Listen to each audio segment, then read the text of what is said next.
Tens of thousands of Americans are not getting the Social Security benefits they should. We're going to read this article. It's a good piggyback off an email I just received from a guy. He says he doesn't think he's getting all of his benefits because he's only getting $1,200 a month, and he thinks he had the maximum earnings for Social Security for many years. So let's see what this says. This is from The Hill, of all places. The Hill's actually not as far left as a lot of these other places are, so I don't read it all that much. But anyway, let's read this. David Weaver, 11/20/2020, he wrote this. So let's take a look, and we got that girl saying, what is she? Is that Dustin Tibbetts right there with 4 fingers? Talk about Dustin over at Jazz Wealth. He's got his 4 fingers. Do we ever figure out why he's only got 4 fingers? Anyway, so she's got her hands up. I'm not sure why for a Social Security benefit thing we're showing children, but let's read.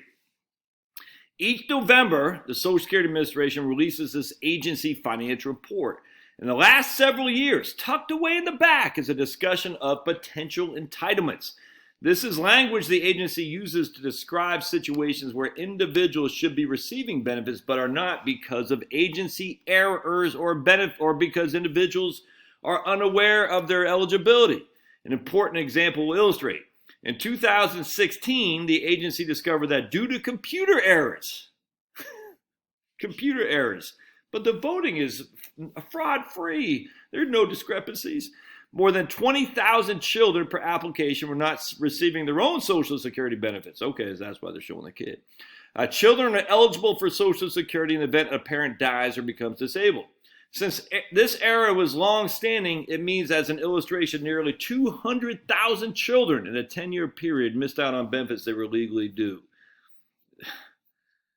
To date, Social Security has not contacted any of these families to help them receive their benefits. Indeed, a very modest effort to contact families of the initial group of 20,000 children has been postponed year after year.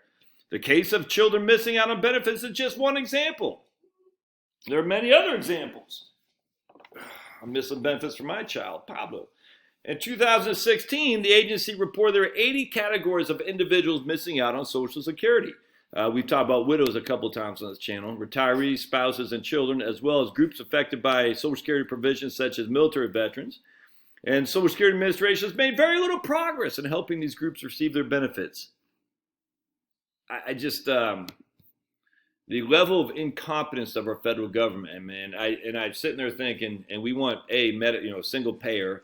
B, we just trust the experts when the experts are just talking heads, man. Is the bureaucracy as a whole that is suspect. The bureaucracy as a whole. Hi, buddy. I just brushed my teeth. My breath should not stink. It's the bureaucracy that is always the problem, man. It's not an individual. It's the bureaucracy. It's just too big. Is unable to be regulated or managed efficiently. And as such, it's on you to prove, but even then, who do you prove it to? Your congressman? Crazy. First, Social Security needs to elevate these projects to a priority level. Paying benefits, priority, often in vulnerable populations, is Social Security's only mission. Could not agree more. Second, the OIG, the Office of Inspector General, has been negligent in its oversight of agency activities. Had there been 80 categories of waste, fraud, and abuse, the IG would have no doubt launched 80 aggressive audits and issued as many press releases as possible of how it saved the taxpayers. But when it comes to ensuring the agency meets its core mission, there's been little to no insight. Another problem is of the lack of congressional oversight. This may be due to difficulty in getting detailed information on the internal affairs of Social Security. Congress has a number of options to conduct oversight. These include briefings, mandatory reports from the agency, hearings, requested audits from the IG or the Government Accounting Office.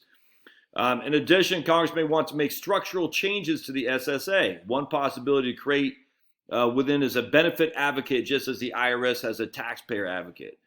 Interesting is the taxpayer advocate at the IRS that publicly highlighted difficulties Social Security beneficiaries were receiving.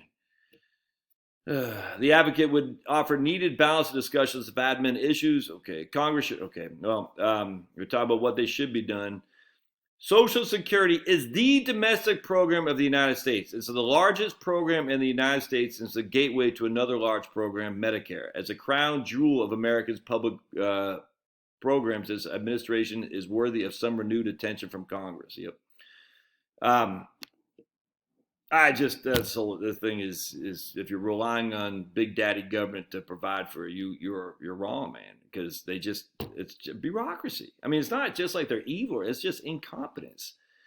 And if you look at VA, the Veterans Administration, you look at the DOD, you look at any bureaucracy, any military, any government agency. In fact, I was just talking to Maddie right now.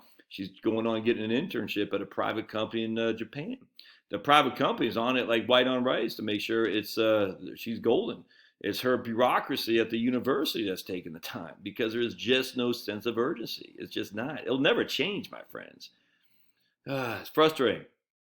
But there you go. So what happens if they got you wrong? What do you do? And we'll read into another about this here in just a second. So hang tight. I got part 2 of this.